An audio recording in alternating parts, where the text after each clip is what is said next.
How many more players will the Zags add this offseason, and what might the starting lineup look like? We're going to break that all down and more for Mailbag Monday.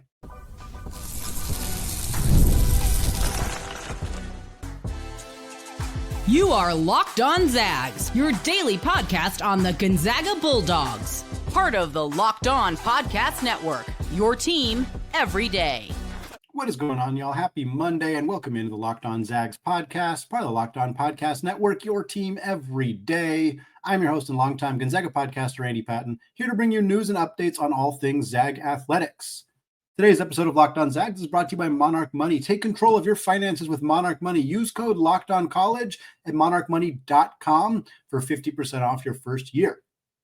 Well, folks, this is a mailbag edition here of the Locked On Zags podcast. We've kind of gone away from doing these every single week here as we're into the thick of the offseason. We're going to try to do them monthly, maybe a little bit more often than that, depending on how busy the time of the year is, things of that nature. But I had some good questions we wanted to get through today. We're going to talk about some scheduling stuff with Gonzaga. We're going to talk about some starting lineup opportunities for the Zags. And we're going to close out the show, not with Mailbag Monday, but instead talking about the upcoming NBA Finals matchup, which is now set between Oklahoma City and Indiana, meaning that the Gonzaga Bulldogs have starters on both of the NBA Finals teams and will win a ring for the first time since 2014. So we'll talk about that to close out the show. All right, let's get right into it here, folks. This first question comes from Pilot Cam on Twitter, who says, how many more additions do you expect for the Zags this offseason? And is Desmond Claude still in the mix? Yes, I believe Desmond Claude is still in the mix. However, I think that the odds of Gonzaga landing Desmond Claude went down after they landed Tyon Grant-Foster, of course, the transfer from Grand Canyon, who we spoke about last week. I just, in terms of Gonzaga's NIL funds, which is not something I have a ton of information about, but knowing that Tyon Grant-Foster likely was not cheap and that Desmond Claude is likely not cheap either, but also just from a roster construction perspective and a roster just the amount of players already on the roster. I mean, they have 11 scholarships full at this point. Now they do have 15, so they have 4 spots available, and Desmond Claude is incredibly talented. And if they could find a way to make it happen, if they could find a way to get Desmond Claude into a Gonzaga uniform, they would 100% do it. But I think that the odds of that happening have decreased. Having said that, Alabama was one of the hottest pursuers of Desmond Claude, and they have pulled themselves out of the sweepstakes after LeBaron Philon very surprisingly withdrew from the NBA draft process. Washington was the other team in Claude's self-named top 3 a few weeks ago, but since that happened, I know Oregon has gotten back involved in Desmond Claude's recruitment. I think Ole Miss is in the mix for Desmond Claude as well. So there's a handful of teams still pursuing him. If Gonzaga could make it happen, they absolutely would. But again, I think that there are still additions to be made for Gonzaga. I think the most likely one, in fact, I think it's borderline done at this point, is Spanish guard Mario Saint-Supery, who we've spoken about a few times on the podcast. There have been multiple outlets that have reported this, but they are not outlets that I know enough about to fully confirm myself. I have done my reaching out to see if I can get confirmation on Saint-Supery's status and have not heard anything definitive as of this recording. So I am waiting to call that finalized yet, but it does sound like there is still some work on a buyout for Saint-Supery with his club in Spain, and some other things still kind of in the mix before that actually gets finalized. But the expectation is that it will get finalized, and the Zags will add the 6'3", 19-year-old incoming freshman guard from Spain to the roster. After that, they will have 12 of their 15 scholarships filled, and I would expect that any additions that come after that would be fairly minor. Maybe that's another international player that they add late to the roster, like they did with Pavle Stosic a few years ago. Maybe it's a decommitted 2025 freshman or a preferred walk-on, the way that Graydon Lemke was last year. Something of that ilk, but not necessarily like a big-time marquee type addition. I think the Tyon Grant-Foster news was probably the biggest news remaining this offseason, unless the Zags make a big swing for Desmond Claude, or if maybe something else could change dramatically. But for the most part, I think the Zags' big roster moves are done. And the Saint-Supery news will probably be the last big thing we hear about them, as they will turn their attention to recruiting in the 2026 class. Next question here comes from Emily via Gmail. Emily says, give us a % chance for each player to be a starter next season. All right, going to do this kind of rapid fire here so we don't take too much time. We'll start with, we'll go in order, most likely to least likely. Graham Ike, 99.9%. Only not going to say 100 because it just feels like a jinx to say 100, but there's no possible reason that Graham Ike would not be a day one starter for Gonzaga next year. He's been so the last 2 years. That's going to continue to be the case. Next up is Tyon Grant-Foster at 99%. The Zags did not sign and bring in Tyon Grant-Foster to come off the bench. He's a perfect fit in the starting lineup. He brings exactly what Gonzaga wants out of a small forward. He's great defensively. He's a high-level scorer. He's great at getting to the rim. He's not a great three-point shooter, which we'll talk about in a second in terms of what it means for the starting lineup, but he is a prolific scorer, and he is on this roster to be a starter. Next up is Braden Huff at 98%. Really, the odds of Braden Huff starting are not too far off from the odds of Graham Ike starting, but I have him a little bit lower in case Gonzaga thinks about trying to do something goofy or maybe tries to do a small ball lineup with Jalen Warley starting at the 4, something like that. Ultimately, none of this is going to happen. Braden Huff's going to start alongside Graham Ike. That's been the expectation all along, ever since those two guys started together the last 3 games of last season, and of course made their announcement together that they are both returning to Gonzaga for this season. Next up is Braden Smith, the Colgate transfer who redshirted last year, redshirted all along with the expectation that he would kind of replace Ryan Nembhard in the starting lineup once Nembhard graduated. I have Braden Smith at 90%. The 10% that's not Braden Smith starting is if they do make a move for Desmond Claude, because even if they do bring in Desmond Claude, I still think Braden Smith might start, and I think Desmond Claude would start alongside him. But there is a chance that if Claude comes in, that Smith ultimately doesn't start and comes off the bench. There's also a small chance that Mario Saint-Supery does so well after committing to Gonzaga and coming to Spokane and playing in the offseason that he ends up passing Braden Smith and starting. Again, I think this is a very slim chance, mostly because international players do not typically hit the ground running, especially if they don't even get to campus until June. We know Saint-Supery is not getting to campus till June because it is June as I am recording this right now. Saint-Supery may end up being outstanding. Rui Hachimura was outstanding. He was not a good player his freshman year. Most of the international players, Killian Tilly was outstanding. He was the 4th big as a freshman. Filip Petrusev was outstanding. He didn't play much as a freshman. Przemek Karnowski was outstanding. He didn't play much as a freshman. The only fresh international player that played a lot as a freshman that I can recall was Domantas Sabonis, and he was born in Portland. He grew up in Portland because his dad was playing for the Blazers. He doesn't really count. So Saint-Supery may be great, but I would be very surprised if he took a spot from Braden Smith. Desmond Claude, if he shows up, I think still starts alongside Smith, so Smith's chances of starting very high, in my opinion. Those are the 4 that are 90% or higher. After that, it gets a little bit dicier. I think if those 4 players start, the 5th starter is Adam Miller. I think if there's any chance that any of those players gets moved around, maybe that could change things. I have Adam Miller at 70%. The Zags need shooting in this starting lineup. Graham Ike and Braden Huff are not three-point shooters. Ike shot well last year on a small volume. Tyon Grant-Foster has never been a very good three-point shooter. Braden Smith was 36% as a freshman, but only 31% as a sophomore at Colgate. They need three-point shooting. The only other player on this roster who's a great three-point shooter that's not Adam Miller is Steele Venters. I think it's more likely that Adam Miller starts, as he is a more prototypical 2 than Steele Venters, who's a more prototypical 3. I think there's a possibility that the Zags start Grant Foster at the 2 and start Steele Venters at the 3, but I think it's much more likely that Adam Miller is the starter. I think it's that starting Steele Venters coming off 2 straight seasons with significant knee and ankle injuries just seems very unlikely. So to me, Adam Miller's down at 70%, which is quite a bit lower, but it's still, I think this is very likely your starting 5. Next up, I have Jalen Warley at 15%, because there's a couple of scenarios where that could happen. Again, maybe the Zags start Grant Foster at the 2 and start Warley or Venters at the 3. Again, I think that if it's Warley, that lineup does not have enough three-point shooting, and I don't really love that. But I could see a situation where the Zags maybe try to do that. Warley is a veteran guy. He started throughout his career at Florida State. He's a very talented player. I could see him squeezing his way into the starting lineup, most likely at the expense of Miller. But ultimately, I don't think that lineup makes as much sense. I have Steele Venters at 5%. I've already laid out quite a bit of why. I have Emmanuel Innocente at 2%. Just don't think he fits the starting lineup better than any of the other guys. He's a very similar player to Jalen Warley. And I think if Gonzaga wanted to start a defensive first playmaking wing who doesn't space the floor or score much at all, they would start Jalen Warley and not Emmanuel Innocente. And then I have Ismaila Diani, Davis Fogel, and Parker Jefferson all at less than 1%. I almost feel bad looping Diani in with the 2 incoming freshmen, not because he's I think he's better and more going to play more minutes this year than both those guys by a fair amount. But there's just no odds of him starting because of Graham Ike and Braden Huff. It just doesn't make sense to consider Tyon remotely likely to start games this year, barring injuries or things of that nature. Final question here. The first segment comes from Spicy Lord Wade on Discord, who says, why do you think no other Zags entered the draft process? Well, the question's a little vague, so I'll be clear here. The other graduated players, like Ryan Nembhard, they all did. There's not really a declaration for the draft process once you are out of eligibility. So like Nolan Hickman, Caleb Battle, those guys are in the draft process. Hickman and Battle were invited to the Portsmouth Invitational.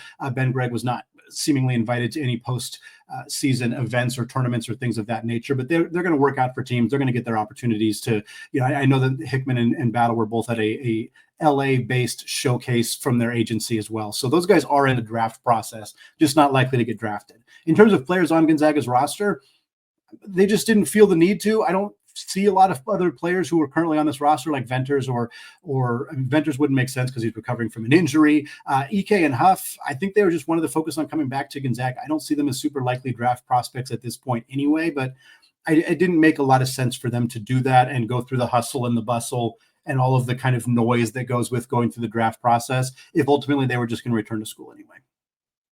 But we got some scheduling questions coming up next, including thoughts on when Gonzaga and Baylor might square off this year. All that coming up in just a second. But first, folks, you ever checked your bank account and wondered, where did all my money go? Because between dining out, online shopping, entertainment costs, it's pretty easy to lose track. And that's where Monarch Money comes in, your personal CFO, giving you full visibility and control over your finances. And Monarch Money is not just another budgeting app. It is a complete financial command center. You can track all your accounts, investments, and spending in one place, so you stop just managing your money and you start building wealth. And instead of juggling multiple apps, you can use Monarch to check your finances, track your spending, and even plan your long-term goals. It's perfect for our family. My wife and I, we always want to make sure that we're on the same page when it comes to our finances, especially with a 15-month-old in the house. And thankfully with Monarch Money, managing money with your partner, it is smoother than ever before. You can track your shared and personal accounts, set your goals together, and stay on the same page without all the added stress and hassle. So take control of your finances with Monarch Money. Use code LOCKEDONCollege at monarchmoney.com for 50% off your first year. That's monarchmoney.com, code LOCKEDONCollege for half off your first year. All right, folks, segment 2, still Andy Patton, still Locked On Zags podcast. We're still rolling through Mailbag Monday here on the first show of the month of June. And in fact, all the questions we got here in the second segment are from our guy, Jeff, via Gmail. Some scheduling questions here. We'll talk some Zags Baylor. We'll talk a little bit about the Zags early season schedule so far and the WCC reveal, which happened late last week. First question from Jeff. He says, I recall hearing that when Gonzaga and Baylor scheduled their current 3-game agreement, the intention was for it to be the start of the season all 3 years. How likely is it that Gonzaga and Baylor start the season against each other? If not the first game, where would you put the game against Baylor in the non-conference? And with how stacked Gonzaga's non-conference schedule is this year, what are the chances Gonzaga-Baylor could end up as a February 2026 game? A couple of thoughts here. First of all, I do not recall hearing that Gonzaga and Baylor locked themselves in or are intending to play all 3 of these games as the first game of the season. That does not mean it was not said. I just not something that I specifically recall hearing about this game. In terms of the likelihood of Gonzaga and Baylor playing in February, the Big 12 did drop from a 20-game conference schedule last year to an 18-game conference schedule. I still think the odds of Gonzaga and Baylor, who both play 18-game conference schedules, finding a way to play a February game is pretty unlikely. I would put the odds of that happening at under 2%. I don't think that that's going to be the case for this matchup, which then leaves it as being either very beginning of the season, where we already know Gonzaga is playing Oklahoma on November 8th, and they're playing Creighton 3 days later on November 11th.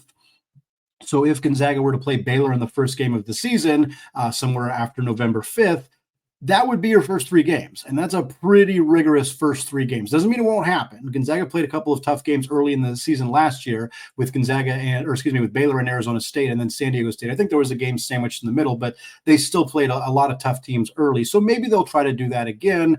If it's not then, I think December 20th is a date that makes a ton of sense. There's nothing on the calendar for either team that I can see at this point. That's a big Saturday in December, a day that a day that there's going to be a lot of really good games in college basketball. So Zags Baylor totally makes sense to be a week after the UCLA game. I could see the following Saturday, December 27th, although that's fairly close to Christmas, and the Zags typically give 3 or 4 days buffer when they can.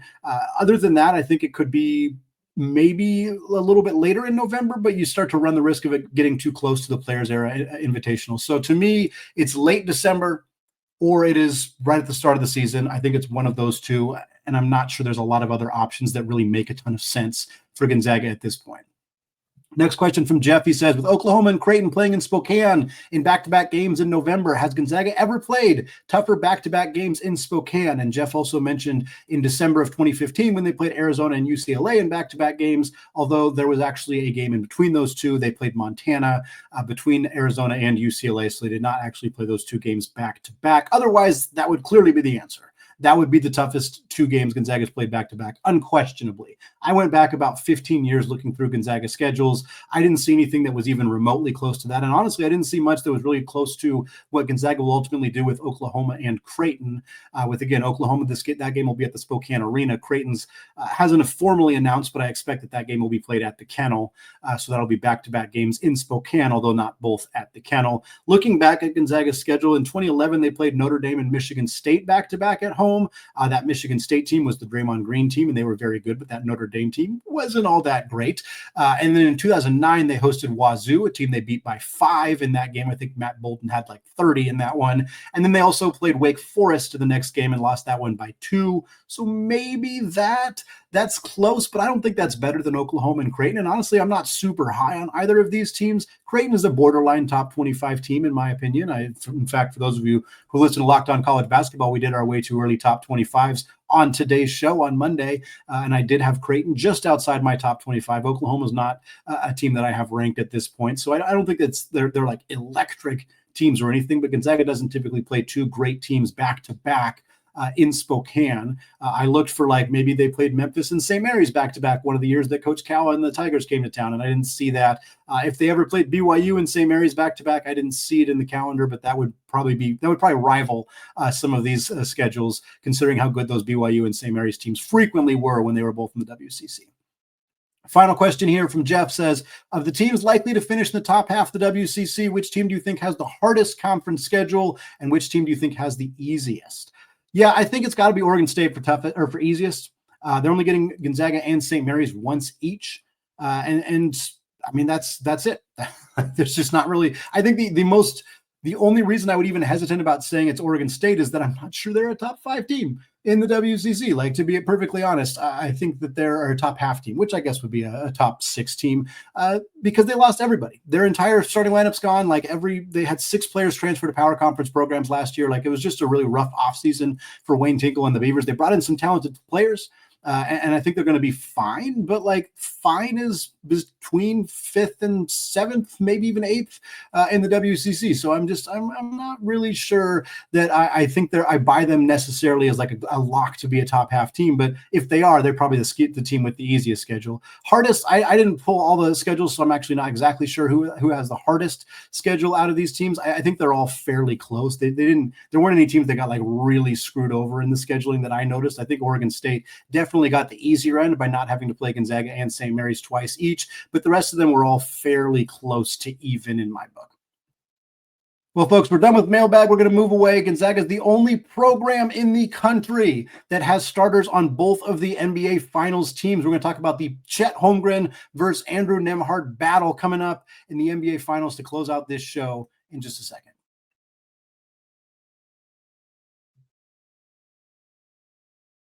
All right, folks, segment 3, still Andy Patton, still Locked On Zags podcast. Moving away from mailbag to instead talk about the upcoming NBA Finals matchup between the Oklahoma City Thunder and the Indiana Pacers, because we got Zag on Zag action. The series will start on Thursday, June 5th at Oklahoma City. That's the Thunder, the 1 seed out of the Western Conference, taking on the Pacers, the 4 seed out of the Eastern Conference, after the Pacers took care of the New York Knicks in Game 6 on Saturday. Chet and Oklahoma City took care of Minnesota a few days prior to that. And the big story for this is that, as I said in the teaser there, Gonzaga is the only program in all of college basketball that has a starter on each team in the NBA Finals. Andrew Nembhard, of course, the starter for the Indiana Pacers as their starting point guard, and Chet Holmgren, of course, the starter for Oklahoma City as their starting center. In fact, Gonzaga is not only the only team with starters on each team, they are the one of just two programs that has players on both teams. There are a couple of programs that have multiple players involved, on either two players who are on the same team or something like that. But there's only two programs that have at least one player on each roster. The other program is the team that has the most players in the NBA by a significant margin, by the way, which is the Kentucky Wildcats. Love him or hate him, I know how most of this fan base feels listening to the show, but John Calipari pretty darn good at putting players in the NBA. That's why Kentucky, although he's not the coach currently, has so many guys in the league. Kentucky has two players on Oklahoma City's roster in Shai Gilgeous-Alexander, the MVP, and Cason Wallace. And then Indiana has Isaiah Jackson coming off their bench for the Pacers. So Gonzaga is incredibly well represented in these NBA Finals. And while the Zags have done a prolific job recently in putting players in the NBA, it's not that common for them to have players performing at this level on this stage in the finals. In fact, Chet Holmgren and Andrew Nembhard on Thursday will become just the second and third former Gonzaga players to start in an NBA Finals for the Zags. The first one played long before Mark Few was ever the head coach at Gonzaga. That would, of course, be the legendary John Stockton, who started for the Utah Jazz in the NBA Finals. Chet and Andrew will also just become the sixth and seventh Gonzaga players to appear in an NBA Finals. Most of the players who have appeared for the Zags in the NBA Finals, I say appeared, we're just on the roster. We're on the team. Didn't really play much. It's kind of been a bit of a running joke for Gonzaga in the sense that Adam Morrison has a couple of rings, but didn't play much for those Los Angeles Lakers teams. Rony Churioff was on an NBA championship team, but didn't play very much. The most recent player to win a championship for Gonzaga was actually Austin Daye, who was a member of the 2013-2014 San Antonio Spurs. If you don't remember that, it's because Austin Daye didn't play much for that San Antonio team.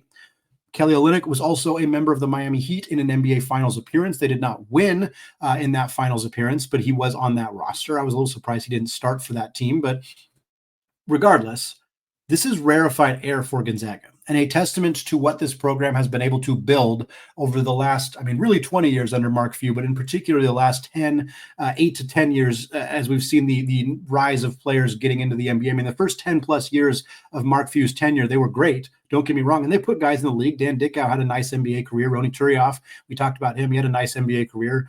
Richie Fromm made it. There's a few others who made it from those earlier times for Gonzaga, obviously Morrison being a big one. But the meteoric rise of NBA talent in the last 8 to 10 years for Gonzaga has been incredible. We've seen Gonzaga players drafted each of the last 4 NBA drafts. For example, that's not something that was happening very much at all during Mark Few's early tenure and was not happening at all before Mark Few was the head coach for this team. So it's as much as it's like, oh, Gonzaga's been putting guys in the league. Of course this happens. This is rare. This is not something that has happened very often. And the fact that in the conference finals, again, if New York made it, that would have been a little different, but the Zags probably still would have gotten a ring if New York had made it and then also beat Oklahoma City and won the championship. Anton Watson probably would have gotten a ring because he's on the New York Knicks. He played for them at the end of the regular season. He was on a 2-way contract. He was not on their active roster. He wouldn't have counted as appearing in the finals because he wouldn't have even been on the active roster, but he probably would have gotten a ring. And Julian Strawther was also a member of a playoff team in the Denver Nuggets. And Brandon Clark was as well, although they got eliminated pretty early. But Denver, fought hard against Oklahoma City, and Julian Strawther had a huge moment in that series and pushed that thing to a 7th game. And so we've seen this Gonzaga program. These NBA playoff rosters were just littered with former Gonzaga greats doing awesome things in the playoffs. So I think we got to start, though, by talking about Andrew Nembhard, because his Game 6 performance, the clincher for Indiana against the New York Knicks, was incredible. 14 points, 8 assists, 6 steals, 3 rebounds, 6 of 12 from the field, 2 of 5 from 3. We're not going to pretend that that's like some jaw-dropping video game type line, but here's the deal. 6 steals is the record, the NBA record in a conference finals elimination game. No player has ever had more steals in an elimination game in the conference finals than Andrew Nembhard had on Saturday against the New York Knicks. 6 steals. This is per StatMuse on Twitter. 6 steals is the record. That is an extraordinary performance for Andrew Nembhard. To also have 14 points and 8 assists is exceptional as well. I saw this stat from the great Caitlin Cooper, who's a phenomenal basketball mind. She covers the Indiana Pacers. She tweeted this, that I think in the first 5 games of the series, Andrew Nembhard guarded Jalen Brunson for like 51 possessions, something like that, and gave up like, did decent against him, but like not great, just decent. And then in game 6, Andrew Nembhard guarded Jalen Brunson on 55 matchups. And per 100 matchups, Andrew Nembhard held Brunson to 9 points. Incredible defensive performance. And like we can find all the fun stats and find all the Twitter heads who talked about it or whatever. If you watched the game or even watched the highlights, Andrew Nembhard was like, he was smelling what Jalen Brunson had for lunch all game long. He was right in his grill. He navigated screens at an elite clip, constantly frustrating Jalen Brunson into late shot clock mid-range jumpers and forced to pass away. Like, this is New York's best player. And Andrew Nembhard just absolutely cleaned his clock for an entire 48-minute game. It was extraordinary.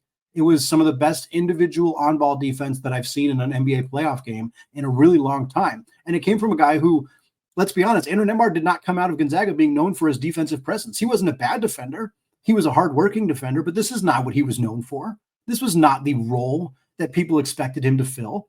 But in this playoff series, he has been nothing short of extraordinary on both ends of the floor, but is getting so much attention for how much he is locking dudes up on that end of the floor. Here's a great example of Andrew Nembhard's performance. This is just a statistical example using just a few baseline stats, but I think it gives a good highlight. In 16 playoff games for the Indiana Pacers this year, the Pacers, by the way, are 12-4. In those 12 wins, Andrew Nembhard is averaging 14.5 points, 5.6 assists, and he is shooting 53% from 3. In the 4 losses, Nembhard is averaging 7.7 points, so about half. 3.3 assists, about half. 22% from 3. When Andrew Nembhard does not have a good game, the Pacers do not win. They need him. Pascal Siakam had 31 points in game 6. He got a lot of attention. Tyrese Halliburton had 11 of his 21 points in the fourth quarter. He got a lot of attention. He's their superstar. He's their Olympian. He's their best player. Andrew Nembhard was the reason the Indiana Pacers won that basketball game. He was the reason they are in the NBA Finals. Everybody on that roster would tell you that. People who follow that team closely would tell you that. If the national media is not talking about him, doesn't matter. Everybody knows that Andrew, you know who else would tell you that? The New York freaking Knicks. They would tell you that because they know how important he was to that team and those wins that they picked up to get themselves here for an opportunity, by the way, to win their first ever NBA championship. Oklahoma City, sorry, Sonics fans, this would be their first championship in Oklahoma City, would not be the franchise's first championship. Shout out the 79 Sonics, but it would be their first win in Oklahoma City. So either way, history is going to be made. And for Gonzaga, they're going to get themselves a ring. And we talked about how great Nembhard was. We'd be remiss if we didn't mention that Chet scored 20 or more points in 3 of the 5 games against Minnesota. He was great in that series. Minnesota, by the way, anchored by 4-time Defensive Player of the Year, Rudy Gobert, considered one of the greatest defensive centers of all time. That's a dubious claim, by the way. Some people don't necessarily agree with that, but anytime you could score 20 points in 3 out of 5 games against a guy with that kind of reputation, you're doing pretty darn well for yourself. He also averaged 18 points, 6 boards, 1.5 blocks in that series. In the 16 playoff games that Chet has played, he's averaging 16.5 points, a little over 8.5 boards, 2 blocks, shooting 58.5% on 2s. The last thing I want to mention here, this is a reminder, and it's not a fun reminder. This is maybe a somber way to end the show, but a reminder of how great the 2021-22 Gonzaga basketball team was. This is the one year that Chet Holmgren played at Gonzaga. It was also Andrew Nembhard's senior season, his final year with the Zags. They were teammates, of course, for that 1 year. So you had a future Gonzaga or future NBA All-Star in Chet Holmgren. He's not there yet, but he's going to be. You have what is now becoming rapidly one of the most improved and, kind of celebrated players in the NBA in Andrew Nembhard. They were both on that roster. Drew Timme was on that roster, who, of course, had a prolific final stretch of the season with the Brooklyn Nets. Julian Strawther was on that roster. He, of course, as we mentioned earlier, had that tremendous run with the Denver Nuggets in the playoffs, so that tremendous game, really, but also had a very strong second season with the Nuggets as a pro. Anton Watson was on that team, who, of course, made his NBA debut this year. So that's 5 NBA players who are on that roster. 4 of them who played in the playoffs this year, who played into multiple rounds of the playoffs, at least Watson's Knicks did. And then you had that team also, by the way, had Rasir Bolton, had Nolan Hickman, and had Hunter Sallis, and had Ben Gregg. Hunter Sallis probably going to get drafted this year. That means there'll be 6 NBA players from that roster playing in the league.